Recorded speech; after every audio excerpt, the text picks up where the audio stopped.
Hello, grade 4 learners. I hope you guys are keeping fit and healthy in this time of a bit of panic.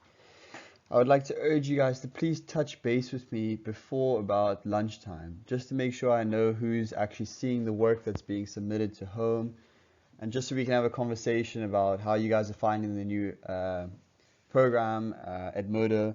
I understand that a lot of you guys are having issues with connectivity, but unfortunately, that's all of us. We're just trying the best we can. But anyway, today's lesson is going to be on the anchor text.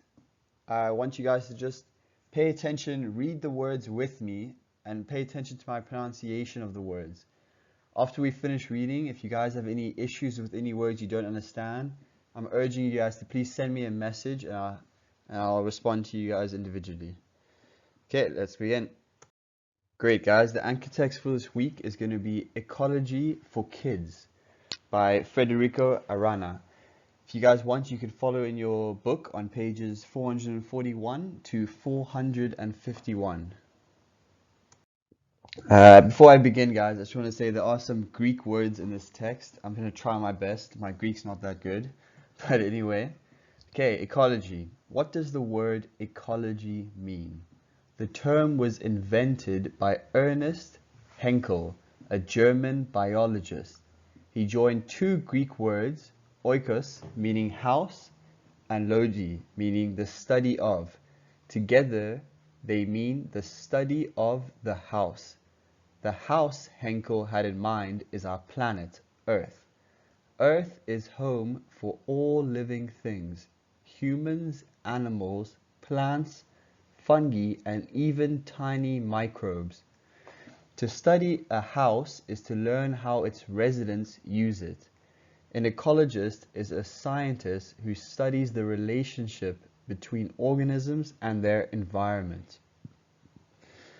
The environment is an organism's surroundings. It may include water, gases, rocks, and temperature.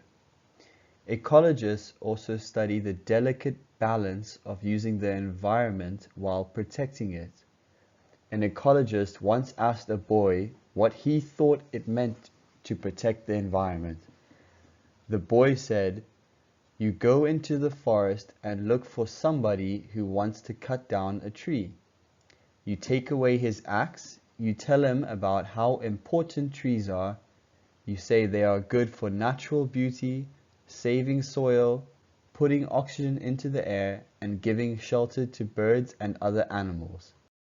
Good answer, said the ecologist, but it may not be easy to find a woodcutter to talk to. Also remember that sometimes it's necessary to cut down a tree. If we cut down too many trees, the forest will disappear. If we don't cut down any trees, we won't get any resources from the forest. We have to find the right balance. I get it, the boy said. We need the forest's resources for wood and paper, or we might not have desks or notebooks for school.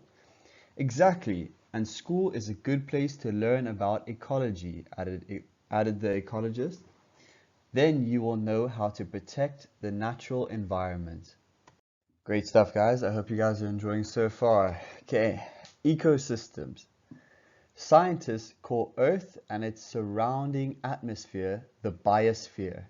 To study it, they divide it into parts called ecosystems. An ecosystem is a natural area where groups of living and non-living things interact with their environment. Forests, lakes, swamps, and deserts are all examples of ecosystems. One ecosystem and the organisms that live in it may depend on other ecosystems. For example, a bear that lives in a forest might use a lake to find fish to eat and water to drink.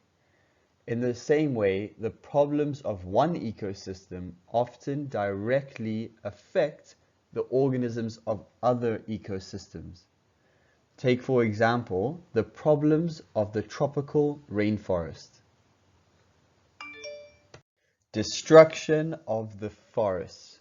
4 of Earth's 7 continents have traces of what used to be vast tropical forests. Now these forests are gone. So that's quite scary, guys. 4 of Earth's 7 continents, continents being Africa, Asia, for example, have traces of what used to be vast or huge tropical forests. Now these forests are gone, completely gone. How did they disappear? A large part of the forest was cut down to clear land for farming. This caused problems. The layer of soil upon which a forest rests is thin. Without deeply rooted trees, the soil is washed away by rain. Soon nothing remains but dry, sandy soil in which very little can grow. Without plants to eat, animals must leave their habitats. Huge amounts of oxygen are also lost. The Amazon rainforest alone is thought to produce 1/3 of all the oxygen in Earth's atmosphere. In addition, many rainforest plants are used to produce medicines. Preserving the rainforest is important to all living things. An ocean of resources. The sea is another ecosystem to be both used and protected. The sea covers 4/5 of Earth's surface. That's 80%, guys. It is an amazing world filled with a huge variety of creatures. These creatures include fish, crabs, jellyfish, corals, sponges, clams, snails, and algae. Marine mammals such as dolphins and whales spend their whole lives in the sea.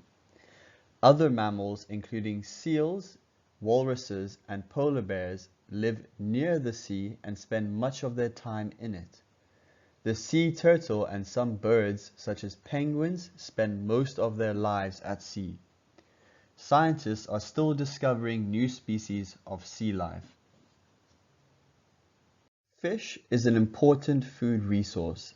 The sea provides 50 million tons of fish each year. However, overfishing, harvesting too many fish, has put some species in danger. Ecology can show people how to fish responsibly. Learning about ocean animals and their relationship to their environments can help prevent their loss. With this information, fishing can be banned where necessary. People can use the correct nets to keep from trapping young fish and other sea animals. The sea brings us other kinds of riches as well. It offers salt, iron, and copper. Fossil fuels such as petroleum and natural gas can be found beneath the sea. The sea is used to transport people and goods.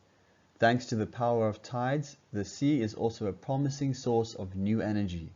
We should use these resources while protecting the sea. The protective ozone layer. Another important part of Earth's biosphere is the atmosphere. This is the blanket of air covering Earth. Part of the atmosphere is the ozone layer. It protects us from the sun. The sun's light lets us see and is needed for growth. Its heat controls the temperature of Earth. All living things need the sun's light and heat to live and grow. The sun also produces powerful radiation, including X-rays, ultraviolet rays, and microwaves. If the ozone layer were to disappear, Earth would receive too many of these harmful rays. This would hurt all living things. People have banned the use of chemicals that can weaken the ozone layer. By thinking ecologically, we can safely use the sun's resources. How can you protect Biosphere Earth? One important way to protect the environment is to help stop pollution. Here are a few ideas. Put trash in its place. Trash does not belong in the streets, the rivers, or the oceans. Trash and other kinds of pollution harm all living things. Use solar-powered clocks and calculators when you can. If you use battery power, recycle used batteries. When you leave a room, turn off the light. When you are not using televisions, radios, and computers, turn them off too. That way your family will use less electricity and will save money. Save water in every way you can. Take short showers, turn off the water while you brush your teeth. If a faucet is dropping, ask an adult to fix it. Finally, remember that many people make mistakes because they don't know about ecology and pollution. Instead of getting mad, teach them. You will help make a better environment for yourself and for your children. Anyway, guys, that's the end of the story. What do you guys think? Was it educational? Did you guys know everything that the author wanted you guys to portray in the text? I'm going to send a worksheet with this with the anchor text for you guys just to fill in. And I'm also going to send a PowerPoint with the video. So after you've listened to me reading it out, I urge you guys to please read the story 2 or 3 times in your head or out loud. And it also brings me on to the second point. If you guys are at home, you guys might be bored during this time, really guys, try and make use of the e-library. Or if you have books lying around at home, grab a book, start reading. It will help increase your vocabulary, your pronunciation will get better, your flow of speech and everything like that. Anyway, great guys, talk to you soon. Bye.